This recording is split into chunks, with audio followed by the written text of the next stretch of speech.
I want to start off today's story with a beautiful living legend of that you all will recognize. So this girl, when she was just 18 months old, she would bring in earthworms from her front yard and into her bed, and she would hold them as she was falling asleep. And her mother would see that, and she would say, um, perhaps you're trying to figure out how these earthworms work without feet, but the earthworms belong to the earth. That's where they need the soil, and they need to the soil and the foliage to live. So why don't we go ahead and put the earthworms back?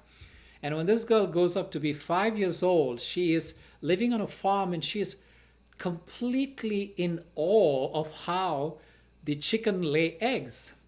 And to her, for her, this 5 year old girl, she's having this question in her mind, like, so there's the egg of this size, and she's looking at the chicken, and she says, there is no hole in the chicken that is of the same size. So where does this egg come from?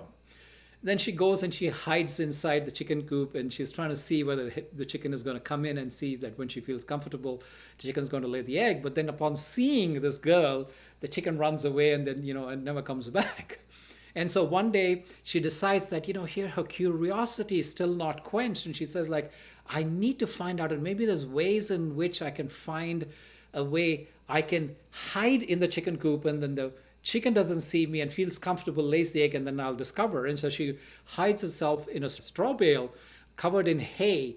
And then she's waiting and waiting and waiting. And as you can imagine, as you wait for the chicken to come back home, it's getting dark. And now the parents of this little one are very confused as to where this little one could have disappeared. And then ultimately the chicken does come into the coop and lays the egg, and she's like beaming. She's ultimately figured out where the egg comes out from in the chicken. And then she runs back home, and now instead of the mother admonishing her and saying, where were you? You shouldn't be out so late. We were scared. We were worried for you.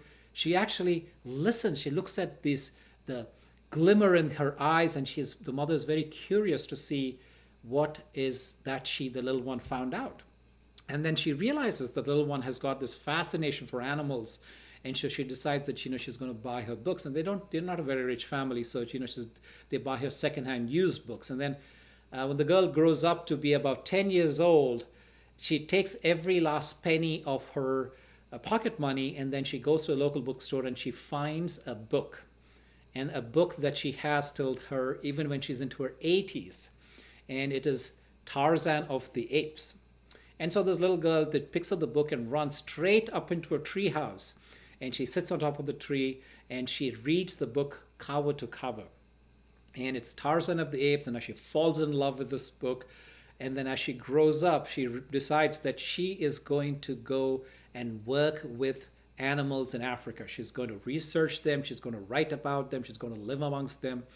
And at that time, if you think it's the Second World War is in rage, full blast. And then this girl is in England, and the German army is advancing towards England, and everybody, when she goes out and she tells, I'm going to go become a researcher in Africa, I'm going to fly there, I'm going to live there amongst the animals, I'm going to be writing stories about them. People laugh at her and just say, come on, get real, go find a real thing, find a real career.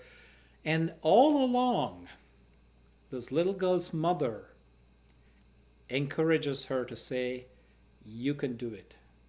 Makes her believe that her hopes and her dreams are completely in her control. If she works hard enough, she's diligent enough, she keeps her focus on what she needs to be doing, she will eventually reach her goal.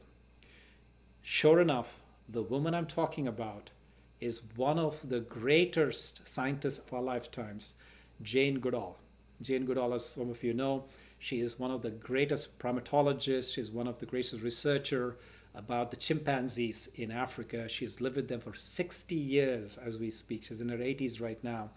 And this woman has become the United Nations Ambassador of Peace. And just besides the fact that she's researching chimpanzees, so much has come out of her documentation of the human engagement with nature, human engagement with animals, and what we can learn from the primates as a way in which we can come back to what way we were as a human race and reestablish some of our fundamental human values that make us human.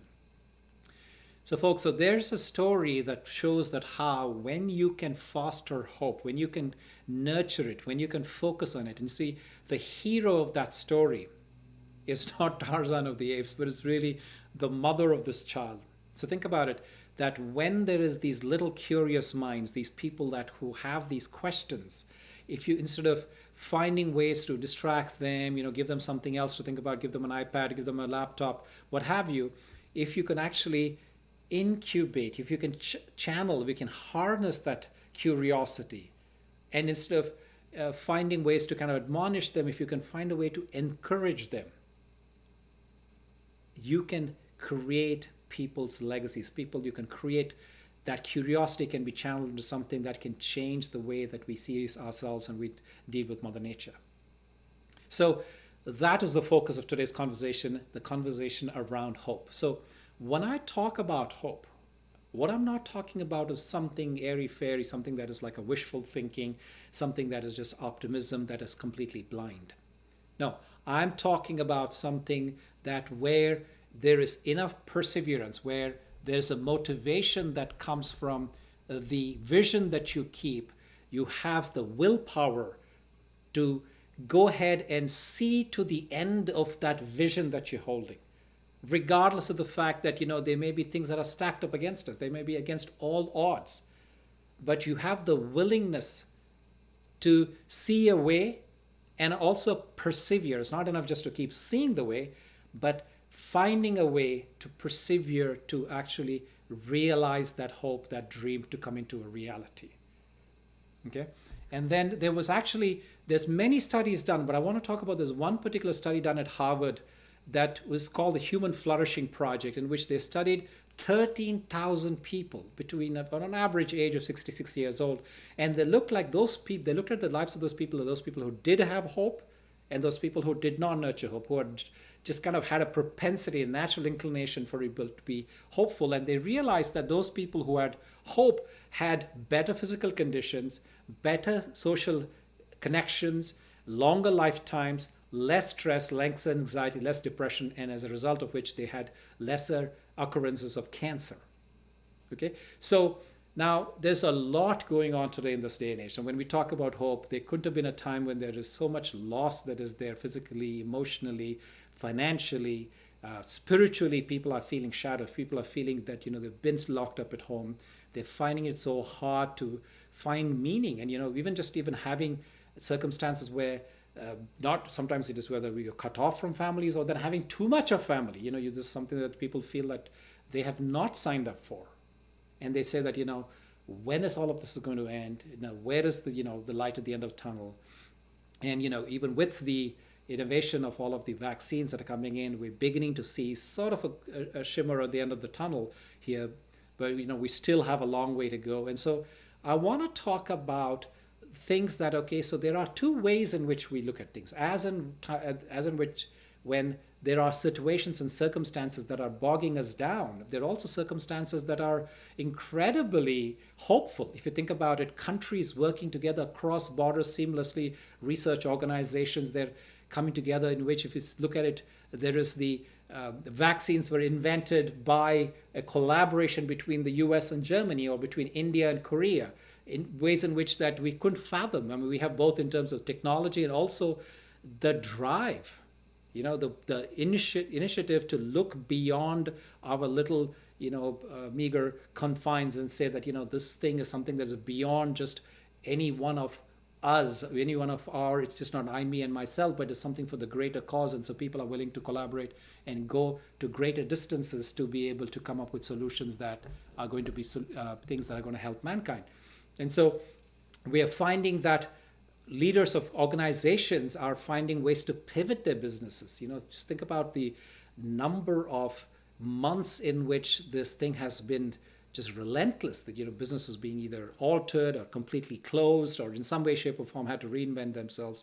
And so this has been a time where we've seen innovation happen in ways that is unprecedented in history, and at least in the history of technology. And technology has been one of the absolute winners in this space, and absolute it's been the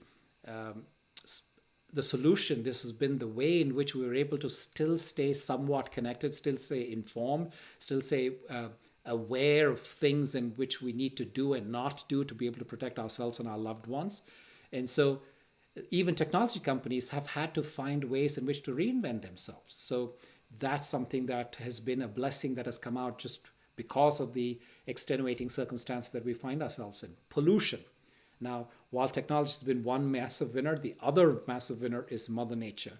We've seen in a very short amount of times the bears coming out in Yosemite, whether it is the pollution levels coming down in Delhi and in all of North India, that the Himalayas were for the first time in many, many decades, where you're able to see the top of those snow-clad beautiful mountains, or whether it was the dolphins that came out in Venice for the first time because there's all the tourist traffic had come down to an end. So it's a double-edged sword. There's always an opportunity. Something is happening, something good, something hopeful is happening, but there's also some challenge. So it is completely up to us where we choose to focus on at a given time. At a given time, any given time, there's change happening. At any given time, there's both the rise of hope. There's also the rise of probably conditions that are causing us stress, causing us anxiety, causing us kind of a lack of certainty of where this world is going and what the future holds for us. So it is completely up to you where you want to put your focus on, and that will determine whether you're being stressful, anxious, with this chronic illnesses that I talked about just a second ago.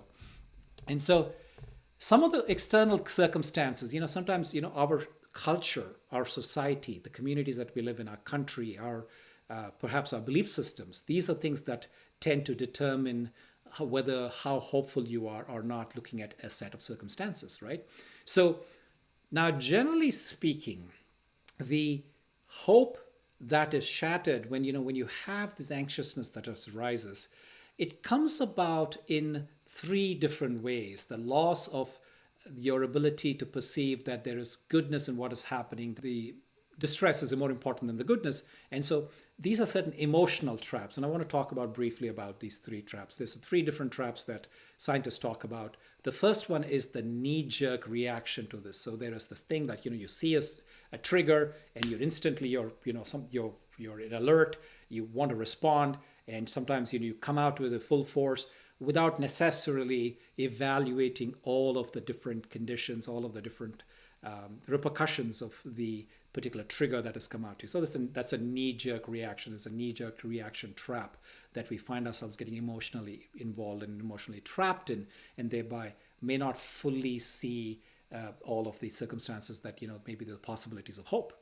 The second is the lurking emotional trap. So it's always sort of sitting there at the back. We don't know if it's coming. You don't know when it's going to show up its head. But there's always this feeling that there's something sitting around the corner here. And then the third emotional trap that keeps us sometimes locked, our energies and emotions locked, our focus locked, is the inaccessible emotions.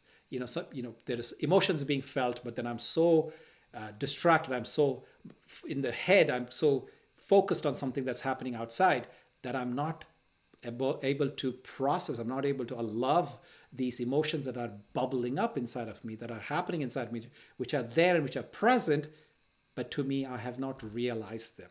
So we can sit on any one of these ends of the spectrum of these emotional traps and thereby completely not be able to see the positivity, the hope, the opportunities that lie in these circumstances. So now, when you begin to realize that I am feeling a sense of hopelessness, I'm feeling a sense of distress, I'm disillusioned by the circumstances, I have 4 specific ways in which you can actually consciously foster hope. And this is both true for yourself, and this is true both for the people that you're responsible for and that you love and you take care of, or even if you're responsible in terms of your profession. It could be ways in which you can help people foster hope very actively. So the first of those techniques, the number one thing, is finding something motivational. So you can go watch a YouTube video, listen to a podcast, join a session, read a quote, subscribe to something on Instagram or Facebook, what have you. So finding something that is a motivational thing has a natural way of picking you up. Now, as much it has got this very quick fix way of picking you up, it also, because you can imagine the duration of this hope that arises from this method is short-lived. So what could be something that is a little bit more, has a longevity to it? It would be to join a group, a support group, a spiritual circle, a soul tribe, as I call this, as you guys are here.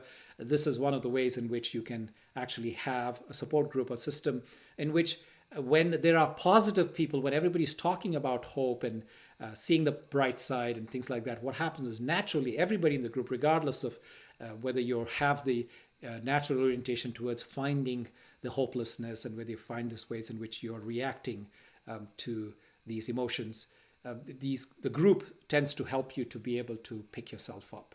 It helps you to be buoyant. It helps you to retain that, and you find yourself being able to hold on to that hope much longer than when you just kind of pick up that little quote or that message, what have you. So the third technique to be able to nurture hope is to forgive, right? Think about it. So when you have resentment that you're holding, when you have old grudges, when there's an emotional trap that you're concealing, you're not willing to let that go, you're protecting it from releasing it and saying, you know what, I cannot forgive this person, it is difficult to become hopeful. So it is important for us to recognize that in the process of holding onto the grudge, the greatest person or the person that's having the greatest damage done is yourself, right? It is like you're holding a resentment and you're having these thoughts towards the other person, but the one that is actually getting burnt, the one that is actually getting hurt the most in this process is yourself, the one who's holding on to the grudge. So find ways in which you can forgive the other person. By the way, I'm working on a 10-day course that will be released approximately in 10 days. So it's a 10-day course that's going to come out in about 10 days on the Inside Timer platform. It's called Freedom and Forgiveness course, and I have a variety of ways, 10 different techniques on how you can identify the subtle grudges and the resentments and this thing that you bottled up. And sometimes, it's subconscious. It's happened a long time ago that in your conscious memory, you don't even have the recognition of it. So I walk you through this step by step in which the ways you can identify it and let it go, release it. And actually not only just release it, but also protect yourself. Take lessons away from it. We not just want to be all just, hunky-dory and say that we're going to get rid of it, but you could fall into the trap of repeating the same mistakes again that brought you to that place of resentment. So we don't want to do that as well.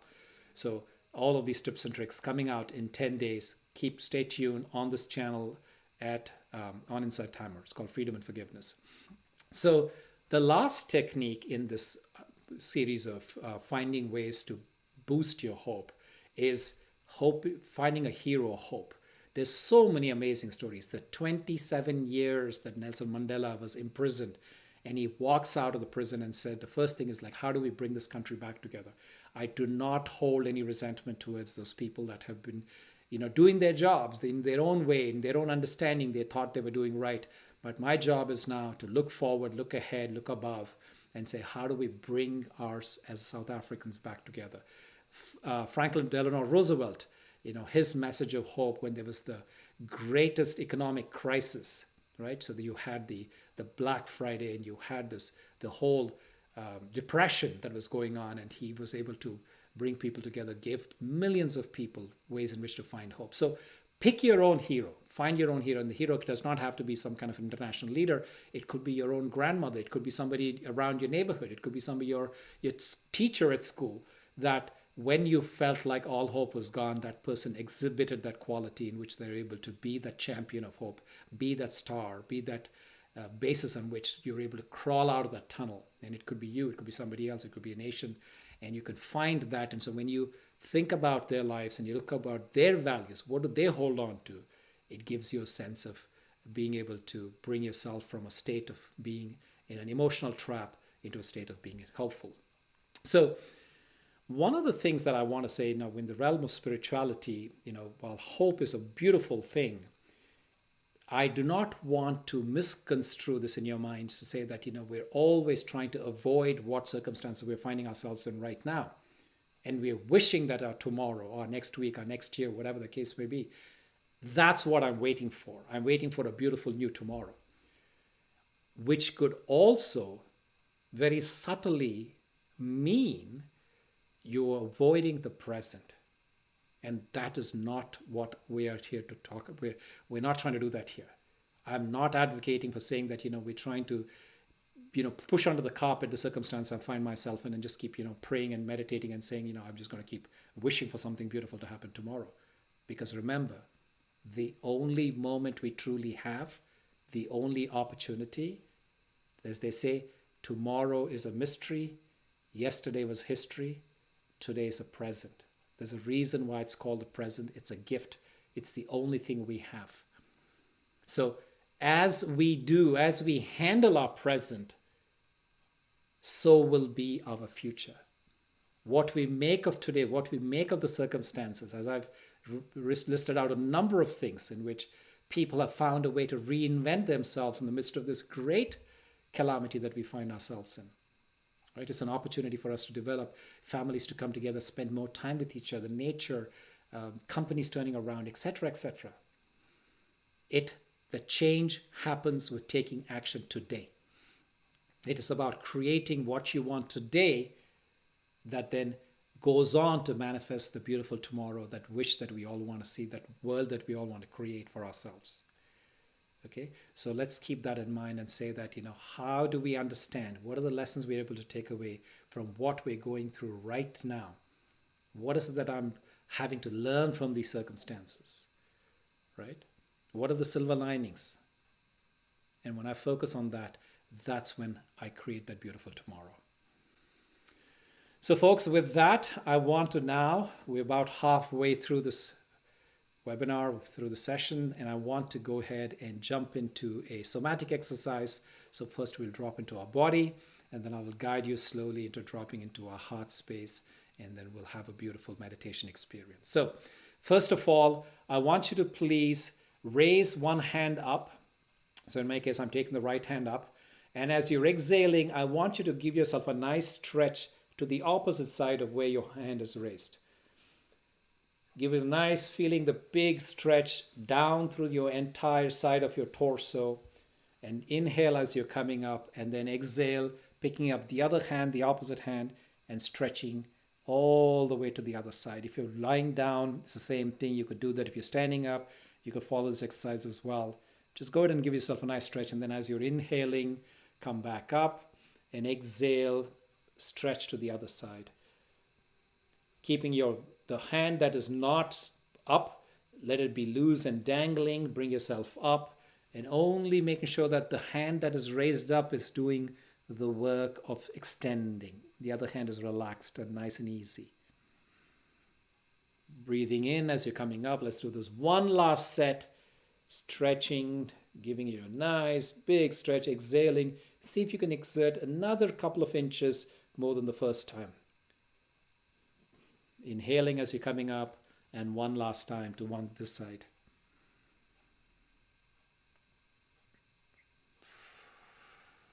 Bringing yourself back up, upright if you're sitting or standing.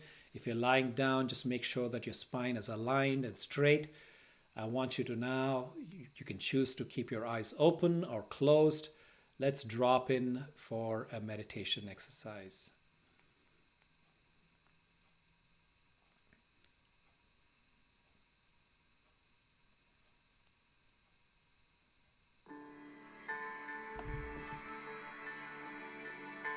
Keeping the inhaling going nice and deep, using the diaphragm to breathe.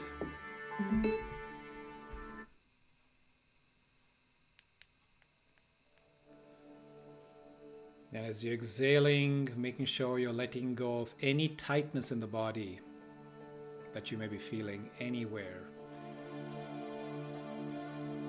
Typically, the chest, the abdomen, the jaw, these are some areas in which we tend to hold on to the tension. So making sure with each exhale that you're letting go. Completely relaxing.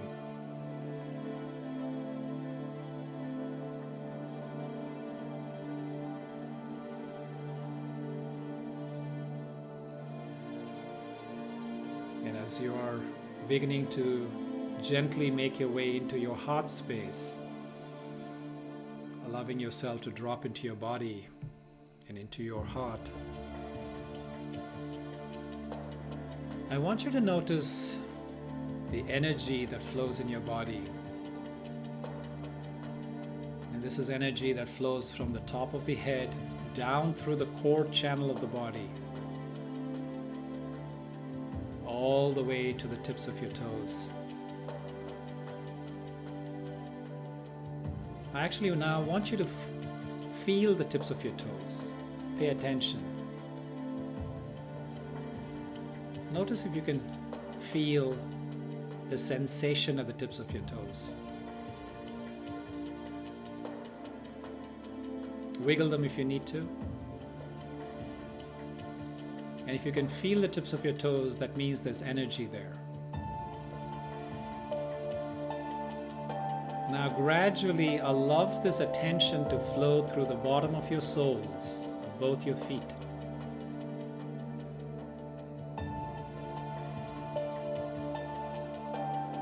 And let's take the attention down to the heels. Feeling your heels, and then allowing this energy to gradually go up through the ankles, into your shins, the calves,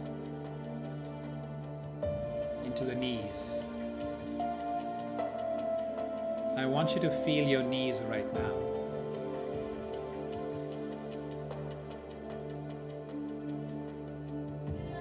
And then gradually allowing that focus to go through the thighs, through the hamstrings, to your buttocks. And if you're sleeping, lying down, or sitting, notice the point of contact that your back makes with the floor or the seat.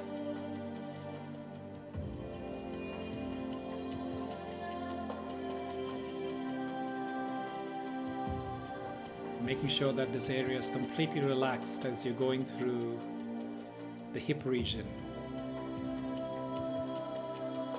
And then going into your abdomen. Noticing the sensations inside your abdomen.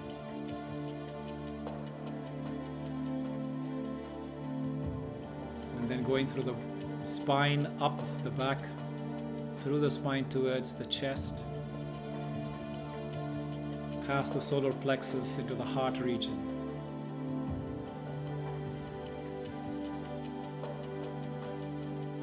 Making sure there's no tightness anywhere in this area. And if there is, breathing into this space to let it go and let it expand, let it become free.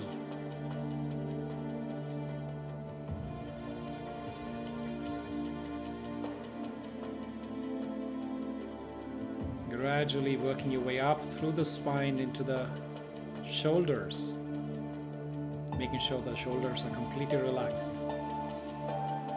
The shoulders are dropped, and you can feel the sensations of energy in your shoulders, both shoulders.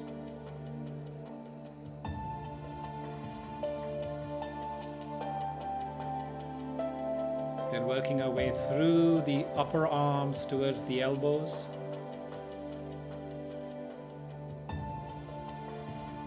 And into the forearms towards the wrists. Towards the palms,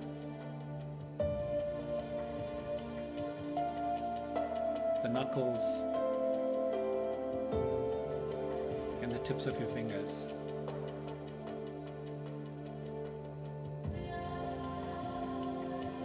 Feel the sensation here at the tips of your fingers.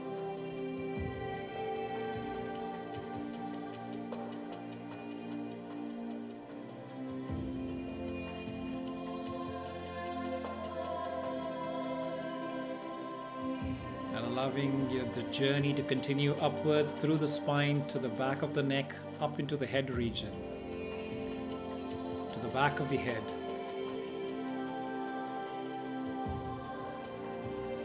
Over through the scalp onto the front, to the top of the head.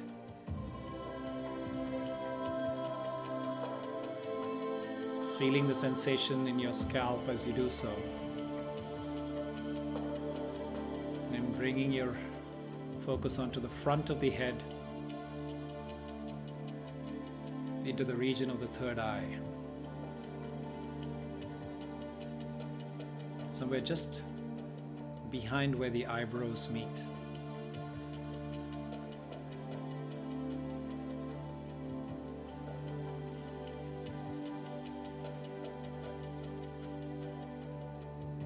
This is the seat of consciousness in your body. This is the seat of memories, the seat of creativity. And all thought processes happen here.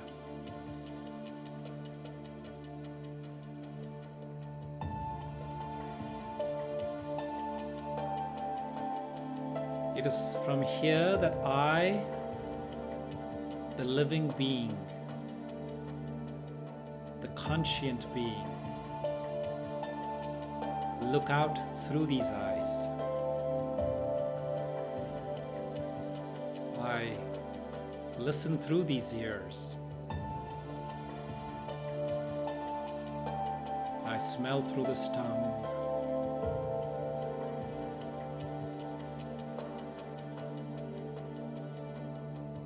I taste through the tongue.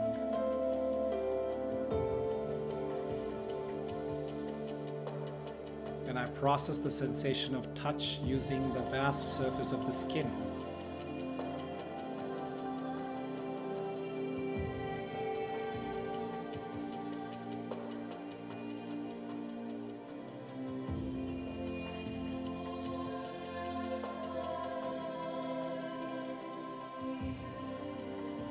I, seated here, am the one who is experiencing all these sensations using my body,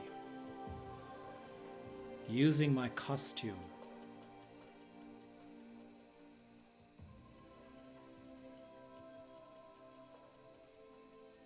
My form is a point of consciousness, a spark of light.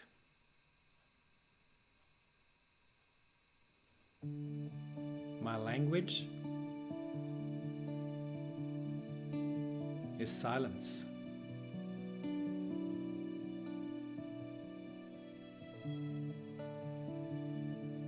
My religion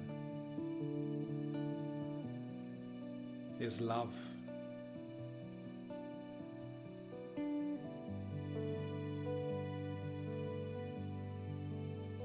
And my home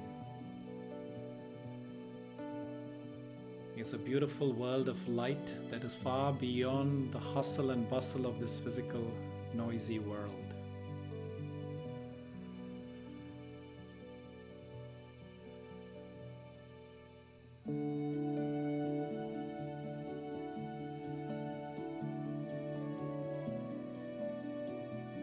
I have come into this world, I've taken on this costume to play my role in this drama that we call life.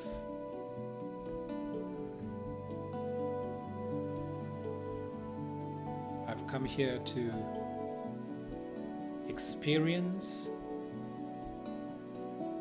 and express myself. This very intricate play.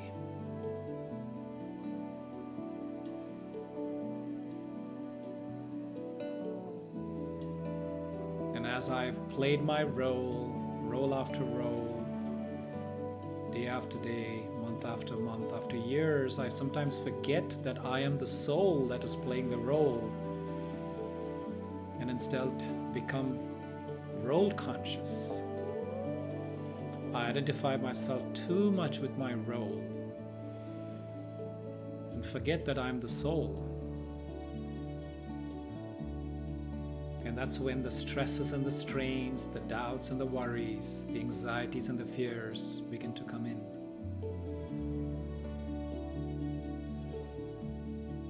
And sometimes when you haven't checked yourself for a long time and reset your identity of being the soul, these fears and these anxieties become the norm instead of the exception. You begin to identify yourself so much with these illusions that becomes part of your identity. And there comes a point at which you hit bottom, when it just doesn't feel healthy anymore. It doesn't feel right. And then you ask yourself, could there be a greater truth? Could there be a reality that I wake up to?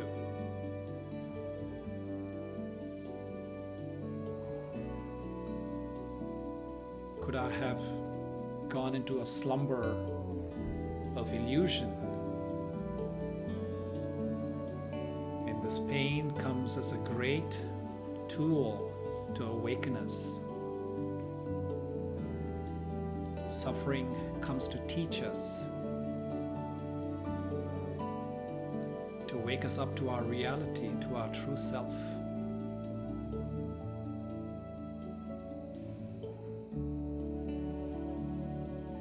So it is important to recognize the role of the pain.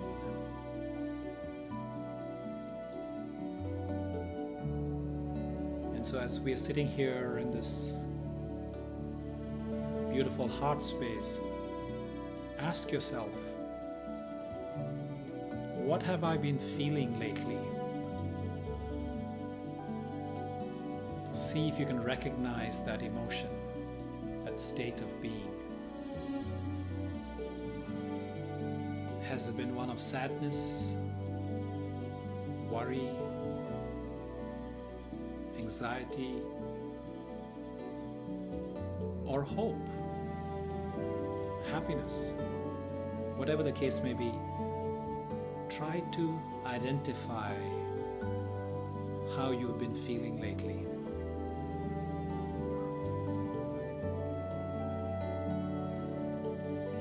There's a saying, if you can name it, you can tame it. So name your emotion.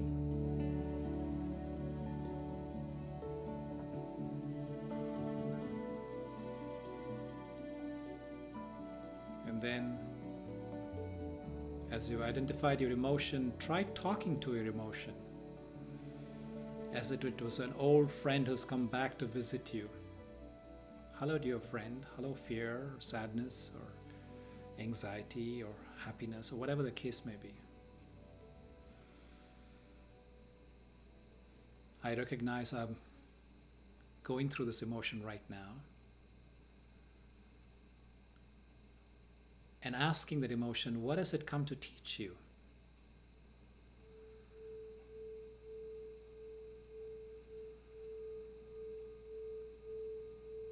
What is it that you need to process?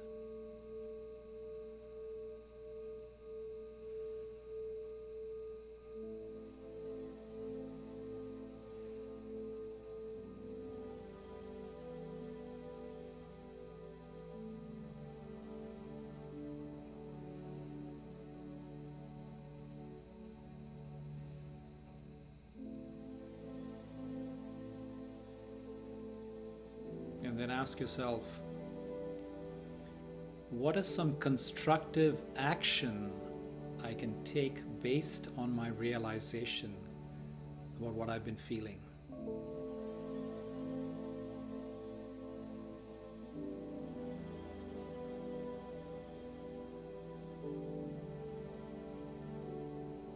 Just as being determines your doing, so also your doing has a huge bearing on your state of being. So what constructive action can I take based on my realization right now?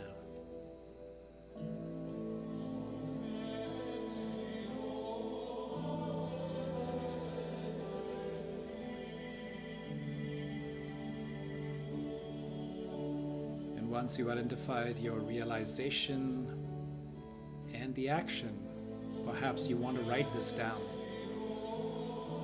or may want to share it with somebody near and dear to you. And as you do so, you're putting it out there, not just letting it disappear the next moment as you get busy with life.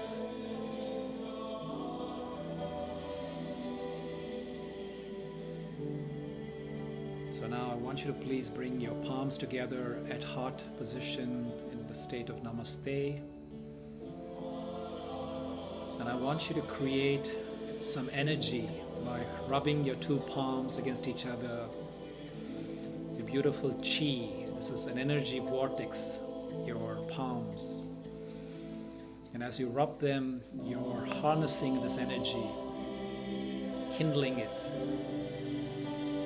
When you have this nice warm feeling in your palms, I want you to then cup both your eyes, one with each palm, and bless yourself.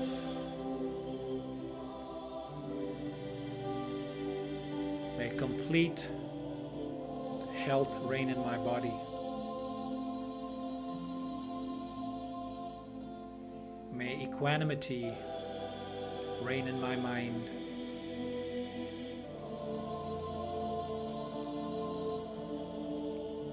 And wellness reign in my being.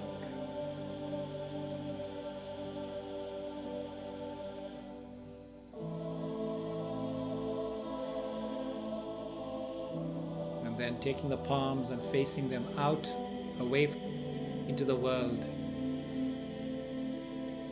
sending a blessing with this energy as an act of compassion to the world.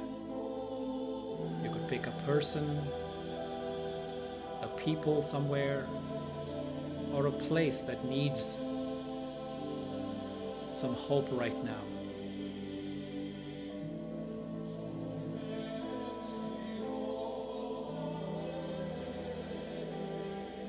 And send them a blessing that may there be peace,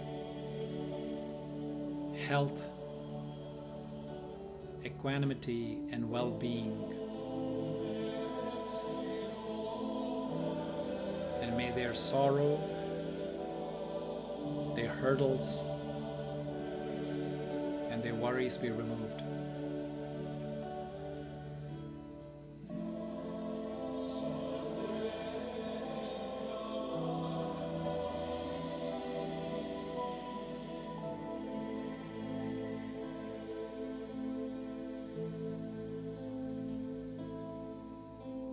Bring our hands into prayer position to your heart.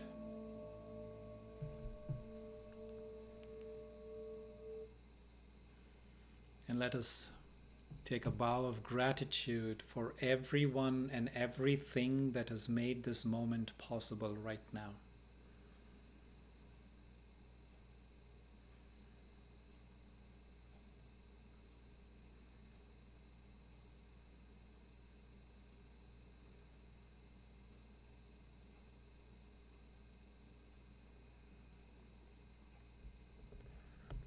Thank you, Namaste, Om Shanti, and just whenever you're ready, at your own pace, at your own time, I want you to please come back into this circle, and I want you to please share by typing in, how do you feel right now?